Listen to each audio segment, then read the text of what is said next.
Allir þættir samstæðuverinnar eru á YouTube.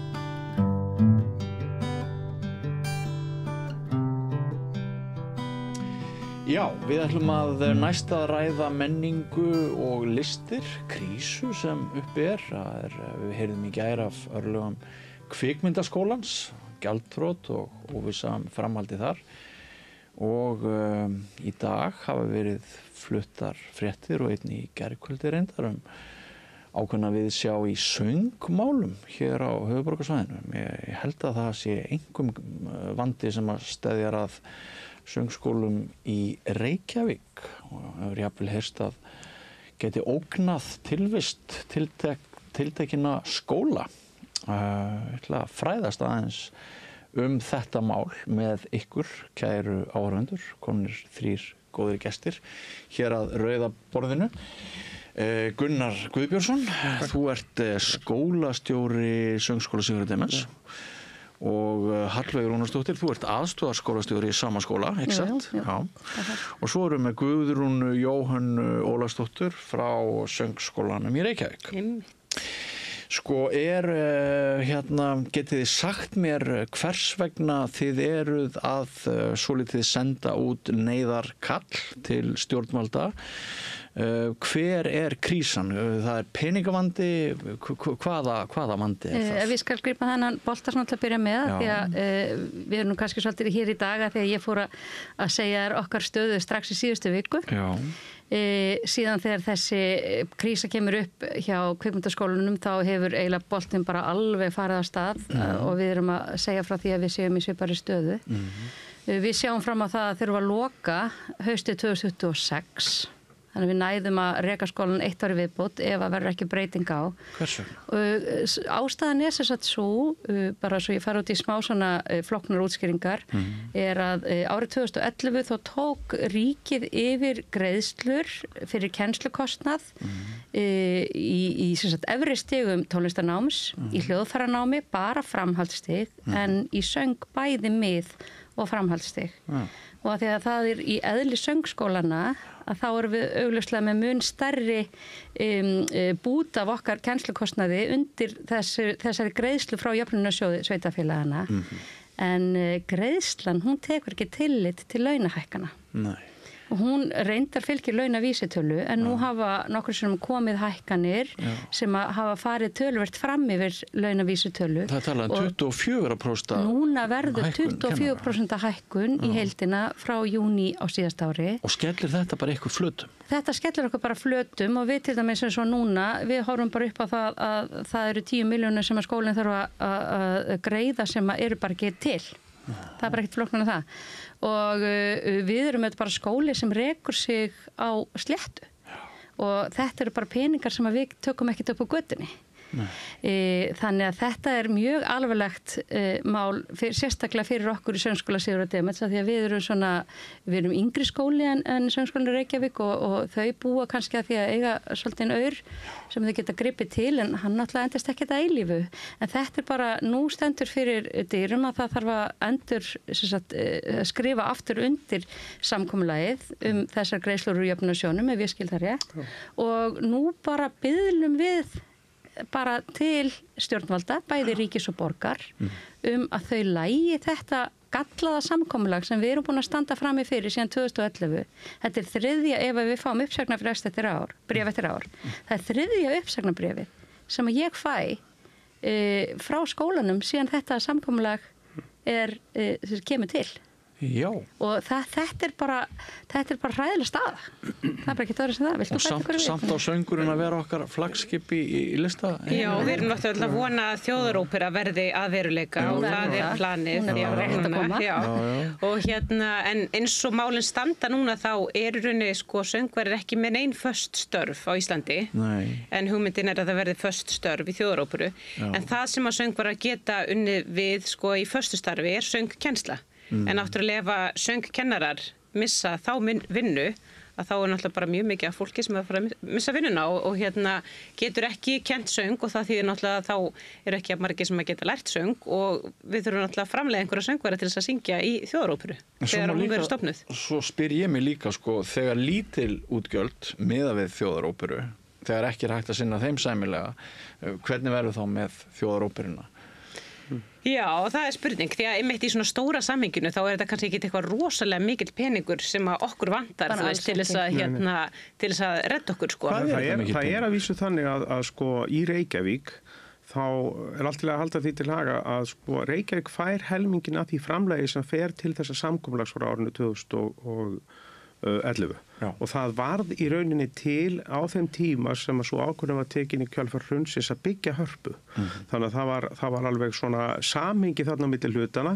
Reykjavík hafði tekið ákvörðun eftir hrunið að hætta að borga með efristigum í hljóðfæranámi og í söngnámi og ástæðan var svo að þau töldu það einhvern veginn ekki stætt á því að borgin sem sveitafélag væri að borga fyrir nám sem að í rauninni ætti heima á menntaskólastigi og það í sjálfum sér alveg rétt, það er alveg fullgildar röksemdir. En það sem gerist hins vegar er það að það er búið til samkomulag, það er gert í miklu hraði og það er gert sem svona einhvers konar mótvægis aðgerð að það verði ekki hrun í tónlistarkennslu á landinu á nákvæmlega sama tíma og það verði ákveðið að byggja tónlistarhús. Það er náttúrulega mjög mikil þversögn í því og það er eins og það myndi vera auðvitað mikil þversögn í því að sjá hrun í söngkennslu á sama tíma og við ákveðum að búa til þjóðaróperu. Hvað er þetta miklu peningar?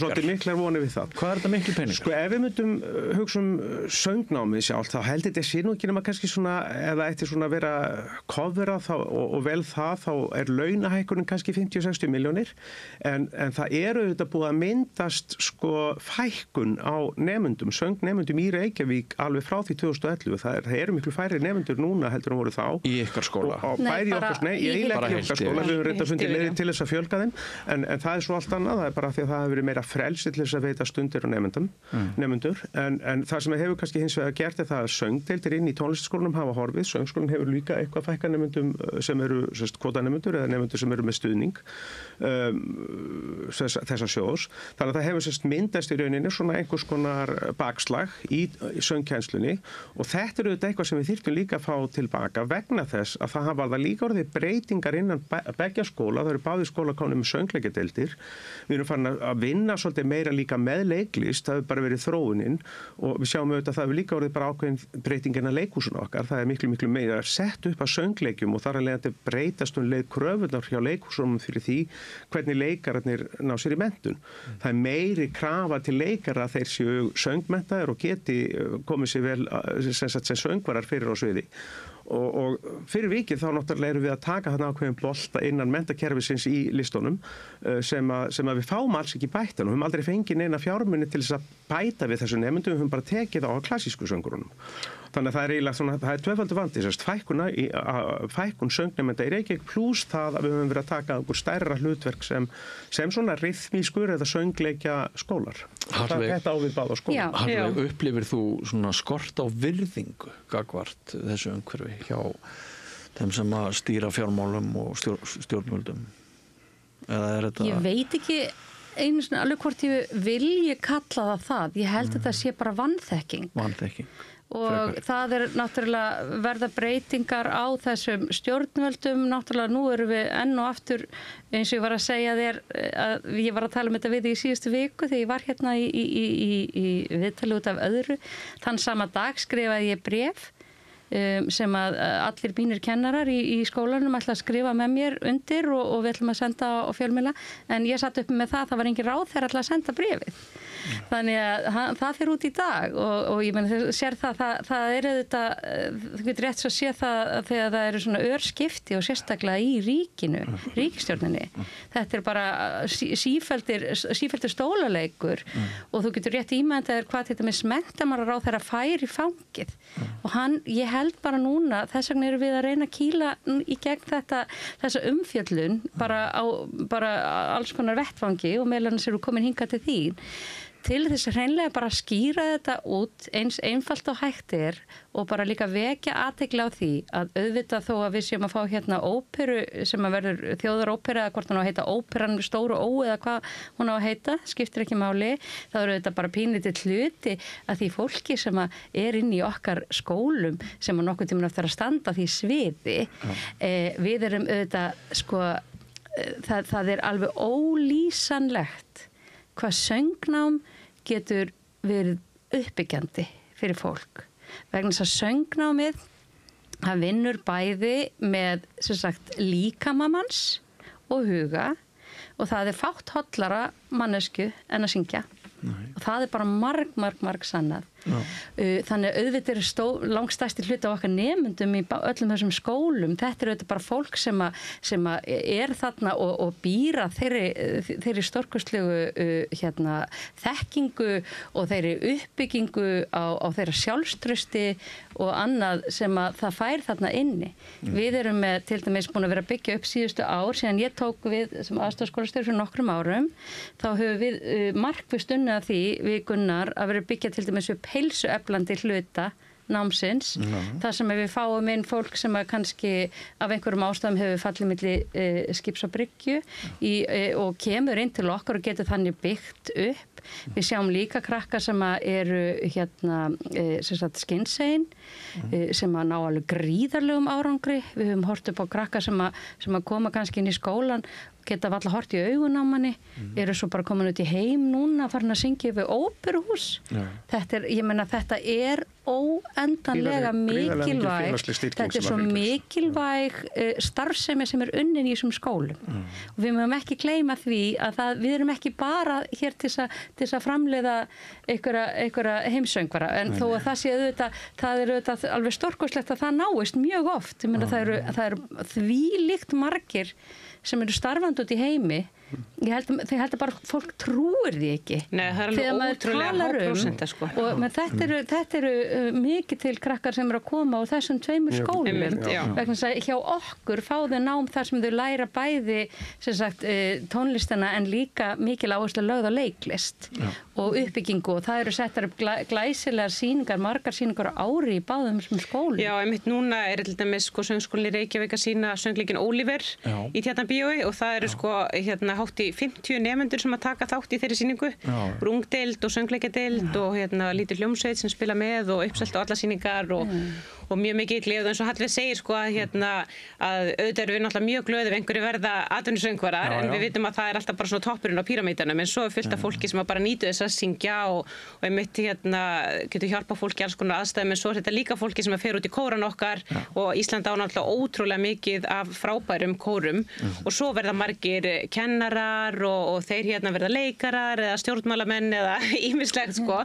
og þau búa öll að þessu því eins og Hallveig var að tala að þarna ertu að vinna með líkamann og þú ert að vinna með röddina, með djúpa öndun, með slökun, hvernig á að koma fram fyrir framan fólk, hvernig á að beita röddinni, vinna með öðrum í hópi, vinna í sýningum og svoleiðis, þannig að það eru ótrúlega margir hlutir sko. 7 árum síðan að ég googlaði í rauninni bara singing and mental health og ég held ég hafi fengið svona rétt í kringum 100.000 svona niðurstöður út þeirri leit. Ef maður gerir þetta í dag þá fer það upp í 20 milljóna. Og það hefur orðið gríðarlega mikil uppvakning á þessu svið og fólk er farið að átta sig á því að það gerast ýmsir hlutir inn í fólki þegar það fer að syngja. Það verða bara til hormón sem í grunninn gerist svolítið það sama þegar þú fer bara út að hlaupa. En það er náttúrulega bara ekkert fyrir alla að fara út að hlaupa. Sumir vilja bara gera eitthvað annað og sumir vilja syngja og við sjáum það á Íslandi þá virðist það bara vera býsna mikið eitthvað sem við viljum gera það er að fara í kórana og syngja og taka þátt. Og þar að auki að þá sjáum við gríðarlega mikla félagsstyrk í kringum leiklistarnám og það að vera þáttakandi í leikstarfsemi og skólanir okkar eru auðvitað að sameina þessar tvær listgreinar og við sjáum að það gerist eitthvað innra með þessu fólki sem að tekur þátt í því. Og það sem við höfum upplifað hafa verið svo að þannig breytingar að okkur er þótt ástæða til þess að fylgjast með því. Við fengið fólk til þess að koma og tala við okkur þessi mál, fólk sem svo músíktherapista og sálfræðinga og fólk í fagfólk. Og niðurstaðan er alltaf svo sama það virðist vera algengt hjá þeim sem vilja syngja þeir séu með ADHD, það er mjög stór hluti af nemendum með það er einhverfa, það er kvíði og mikill kvíði og þetta fólk leitar í nákvæmlega þessa listgreinar þess að því virðist líða miklu betur þegar það er þáttakandi í verkefninu. Heilin framleiðir endorfín, gleðihormón og alls konar hluti sem að viljast bara verða til. Og er það þannig að þessi heilkenni stoppi mann ekki endilega af því að komast í fremstu röð? Nei, ég held að mjög stór hluti af fólki sem að nær langt í listum er til dæmis með ADHD eins og við þekkjum þetta frá myndinni en sko það en eins og ég segi, við náttúrulega þessar sýningar sem við erum að setja upp, það eru þetta ekki allir þar innanborð sem að munu verða einhverju stórsöngvarar en við erum bæði að setja upp Shrek og Töfraflötuna núna í vor og það er ótrúlega magnað að horfa á munin á nemendum sem að taka þátt í þessum sýningum frá því að æfingatímabili hefst og þegar þau labba út á síðustu sýningunni. Eitt styður gríðarlega mikið söngurinn leiklistina og leiklistin að styðja söngin, þannig að við sjáum líka að það sko er ekki bara sem sagt, að það styðja þau sem einstaklinga, heldur styður líka söngurinn oft í því að leikararnir verða betur tengd á sviði og svo leikurinn hins vegar sko færður til þess að fara meirinn í líkamann og sækja meira í rauninni söngin sinn út frá líkamannum og þetta bara hlutir sem haldast saman. En ef við spyr þig til dæmis Guðrún Jóhanna sko, þegar þið eruð í viðræðum við fólki sem er með peningana hleypir það ykkur að þessum kafla sem að þið eruð að ræða hér eða horfum við það bara á einhver Excel-skjöl við hefum fengið fund sko í mennta- og barnamálaráðuneytinu og en við hefum svona reynt að ná fundi við fjármálaráðherra ekki fengið og reynt að fá fund með borgarstjóra ekki fengið en við erum líki viðræðum við stéttarfélögin til þess að útskýra fyrir þeim okkar vanda og Gunnar er búin að vera að tala við marga þingmenn og svoleiðis sko þannig að og það virðist alveg vera skilningur svo sem hjá fólki og eins og þú varst að tala virðingarleysi, ekki það að ég upplifi eitthvað virðingarleysi, ég held að það sé eiginlega bara svona kerfisvandi, þetta það bara þú veist að skipulega geta betur hugsa lengra fram í tíman líka, þú veist ekki bara reddingar, bara reddingar sko. Þetta eru komin 14 ár sem ég hef verið í þessu, því ég hef verið í þessu allan tíman frá því þetta samkomulag var til og það er mjög algengt að fólk svari mér, ég er að skoða þetta. Og það er bara búið að vera viðvarandi ástand í 14 ár. Það er alltaf sama svarið. Og það er svona, þetta er svona vissu leyti svolítið störukeppnin sem er alltaf milli sveitarfélaganna og ríkis. Það er bara hver er að fara að borga þetta og hvernig er að leysa þetta. En staðan í Reykjavík er semst verri heldur en í öðrum sveitarfélagum. Já, því að þetta með sko, kannski þetta gerist eða sama allir með svo Selfossi, að þá borgar sko sveitarfélagi Árnes mismuninn. Það sem að sveitarfélagi fær ekki frá jöfnunarsjóði, borgar sveitarfélagi þó inn í tónlistarskóla. En það gerist ekki í Reykjavík. Þannig að allir þessi sjálfstöðu skólar sem eru á framlögum frá ríki og borg, þeir þurfa bara að taka skellin sjálfur. Þetta er munurinn sko. Það sem er svolítið merkilegt, fyrir ekki, ég ætla að fá að koma einmitt bara einn punkt í sambandi við nákvæmlega þetta. Að við höfum náttúrulega reynt að leysa það svolítið mikið þannig að við borgum þennan kennslukostnað sem út af stendur af skólagjöldum og það er ólöglegt.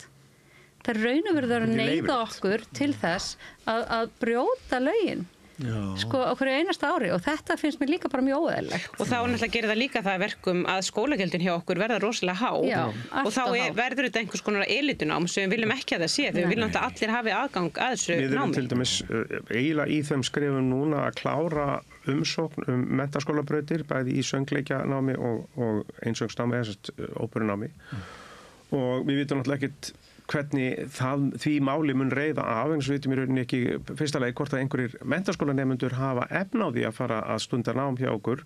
Við höfum alltaf séð að þeim er alltaf að fækka nemendum sem eru á þeim aldri.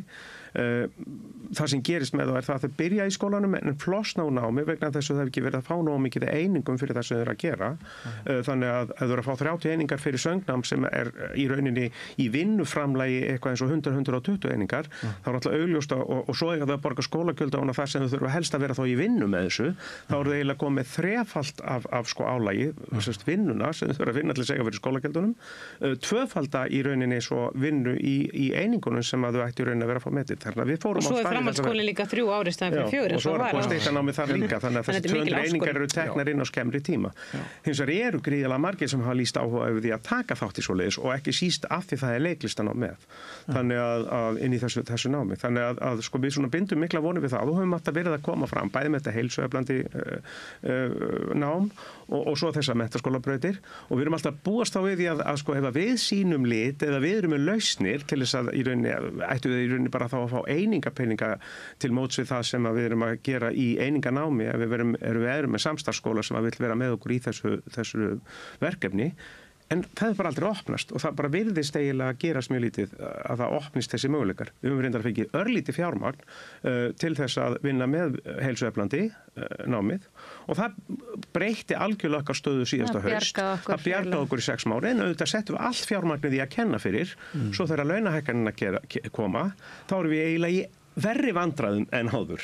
Við settum allan peningin í kennslu sem að við auðvitað þurfum þá að hækka launin út af.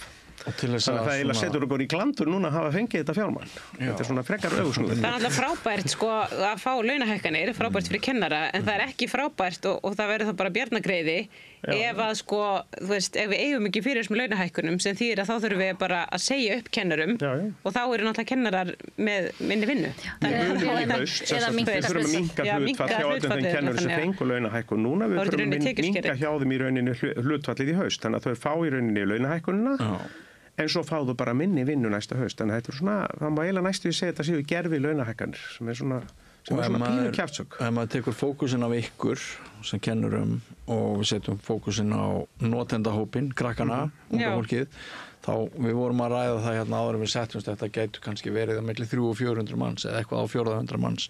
Er það ekki samanlagður nemendahópur ykkar 2 skóla pluss 3. skólans? Það er 3. skólinn í Reykjavík sem heitir Thomas Fox. Þau eru ekki alveg að bondum málum og við vegna sem þau kenna bara upp í miðpróf.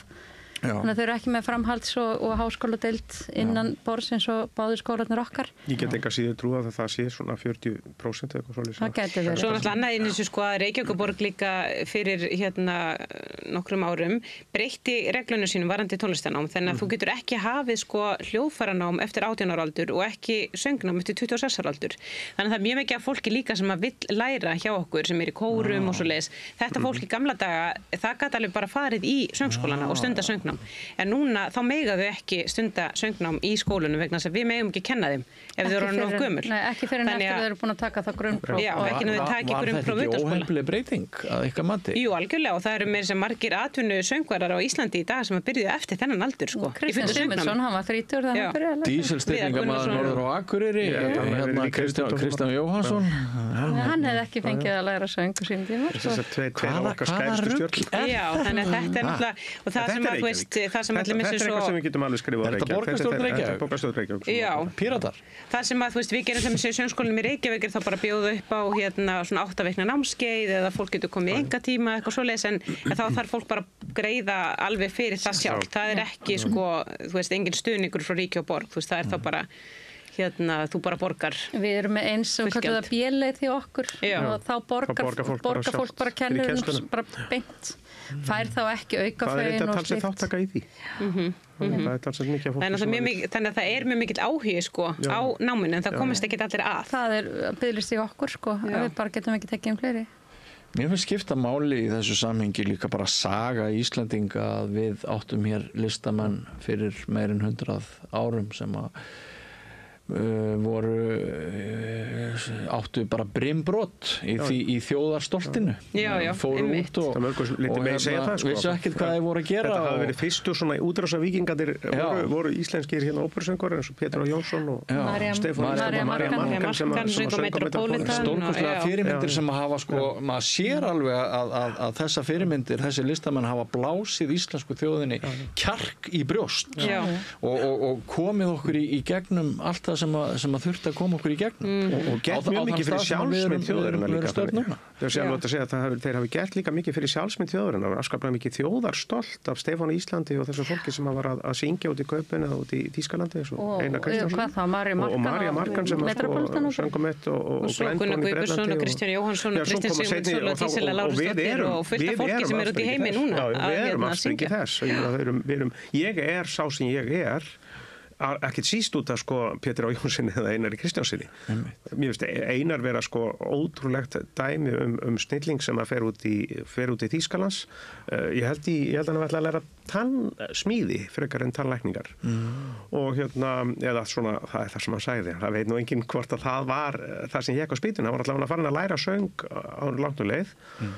Og þetta er sko listamaður sem að söng fyrsta Albert Herring í Þýskalandi í óperunni í Dresden og þetta er svolítið svona, þetta er eiginlega svolítið sturluð staðreind sko því að óperusöngvarar eru einhvern veginn menntun óperusöngvara gerir talsverða kröfu til tungumálamenntunar, til tónlistamenntunar, til rallegrar menntunar, til nám sem er svona fysiskt og svo að geta staðið á sviði. Þannig að þú ert komið talsvert sko marga þætti í þínu námi sem þurfa að vera svona eins og maður segir svona í hærri, hvað maður segja, hærra laginu á kultúr.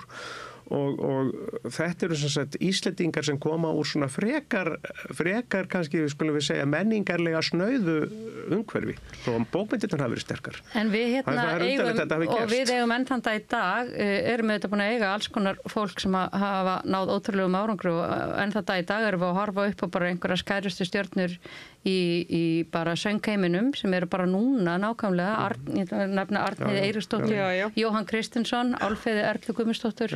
Þetta eru bara manneskjur sem standa á stærstu keppnisviðunum og stærstu Ólendum Ólafi Kjartani. Ólafi Kjartani í Bærum. Ekki Ólafi Kjartan, en ég var líka að taka dæmi þessi aðeins yngri, Ólafi Kjartan er náttúrulega bara einn skærasta stjarna. Mjög gaman að segja frá einn af mínu nemendum er Sveinn Hjörleifsson sem er að syngja á öllum húsum sem ég söng á í Þýskalandi, svo Halle og Frankfurt og Leipzig út allt og bara það er svo gaman að fylgjast með því og manni finnst það svo skemmtilegt að sko það skuli vera næsta kynslóð, hún er komin á þennan sama stað og maður var sjálfur á fyrir 25 árum síðan og það eru þetta bara líka eitthvað sem að vekur hjá manni svona smá ugg að það að vita til þess að kannski verður þetta ekkert svona eftir 30 ár. Það verður kannski engin sveit hérna að kenna söng eftir 30 ár sem getur þá sagt, já, þessi farin að syngja líka í Halli og svona. Og við Íslendingar eru náttúrulega það sem er svolítið sérstakt hvað við erum mikil söngþjóð. Og þetta er náttúrulega okkar menningararfur, náttúrulega bókmyndirnar, en líka, þú veist, ef maður hugsa bara, þú veist, þegar fólk var bara í torfbæjunum og það var varla með nein hljóðfæri og svona, fólk söng og það var að kveða rímur og svo leis og það er náttúrulega ótrúlega mikið af kórum og söngurinn er svo mikið okkar listgrein. Fólk saminast í söng og söngur er náttúrulega eitt af því sem að líka heldur tungumálinu gangandi, bæði íslenskunni og hjálpar okkur líka að læra erlend tungumál. Garðar Hólm er ein þekktasta bókmenntapersóna syngja til dæmis, þá ertu náttúrulega að syngja sko ljóð, þannig að þú ert að nota tungumál sem þú ert ekki að nota bara í hversdagsleikanum og kynnist þá bæði íslenskri ljóðlist og svo erlendri á sama tíma og þarft að læra svo önnur tungumál og svo leist til að geta tjáði í söngum á erlendu tungumáli og ég held að líka sko að með alls ekki vanmeta söngin þegar við erum hugsun til dæmis nýbúa og inngildingu á Íslandi að nú er náttúrulega mjög stór hluti þeirra sem búa í Íslandi eru á erlendu bergi brotnir og margir, náttúrulega mikil áskorun fyrir marga að læra íslensku og við vitum það náttúrulega bara hversu sko mikið þú lærir tungumáli með því að syngja á því því að við sungum líklega öll á þýsku og ítölsku og fransku og eitthvað áður en við lærum tungumálin sko. Þú veist og svo þegar þú byrjar að læra tungumáli og þá er náttúrulega miklu auðveldara því að þú ert búin að læra framburðinn og þú ert búin að læra alls konar orðaforða og svoleiðis þannig að þú veist ég held að þetta vera lykilatriði fyrir sérstaklega börn á Íslandi sem eru að reyna aðlast þjóðfélaginu og svoleiðis að þau fái að syngja lög og syngja íslensk lög og þú veist og við erum alltaf að tala um söngskólana en söngskólan eru líka sko hluti af stærra lífi, sönglífi Íslendinga sem eru þá náttúrulega líka bara grunnskólanir og það er alveg rosalega sorglegt að sjá hvernig sko tónlistarmenntun hefur verið dregin út úr grunnskólanum. Það er nefnilega kemur annað. Já, og svo er annað að það er ekki búið að vera mennta tónmenntakennara og svona þannig að það er svona minni söngur í grunnskólanum. Það ætti náttúrulega að vera kór í hverjum einasta grunnskóla á Íslandi. Og svo má líka tala um leikskólana, þar er raun og veru þó það sé mikið sungi úr leikskólanum þá er það ekki gert á réttan hátt. Leikskólakennarinn er alltaf að syngja bara í sinni leg og veskansbörnur bara óska steinar. Þetta kemur fagþekkingin það er svona að syngja harri tóntegund fyrir þetta svona sem að vinna við þetta í Vesturbænum. Hann er ábyggilega smá undantekning þannig að við skulum taka hann út úr breytuna en þetta er alveg rétt sem að Guðrún segir að sko söngur er auðvitað bara okkar listgrein og eins og við vorum að segja áðan þetta er raun og veru þann hvernig við tjáum okkur og hefum gert frá örófi alda eins og hér hér voru ekki hljóðfæri eins og Guðrún benti svo réttilega á. En þetta með inngildinguna er mjög gott og við höfum einmitt tekið nokkra krakka sem eru innflytjendabörn inn í gegnum heilsueflandi hlutan hjá okkur. Við erum bara líka að sjá meiri mikla aukningu í bara erlendum einstaklingum sem eru orðnir eldri sem vilja bara koma inn á nám. Já, og en ég vildi síðan líka bara kannski enda á jákvæðum nótum að þegar verður búið að laga þetta hjá okkur þá eitt sem við erum búin að vera að stefna á í svolítinn tíma og það einmitt þetta að skólinn gæti á einhvern hátt komið að því að stofna aftur þessa skólakóra sem að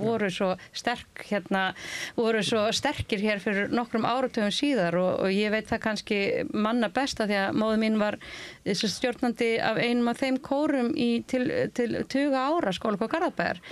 Þetta var bara menningarstofnun þar sem að bara öll börn sem það vildu í Garðabæ máttu koma og syngja með, eða það sé í Flataskóla, þeim skóla sem mamma var og það var engum meinað að taka þátt en samt var þetta á þannig háum standard.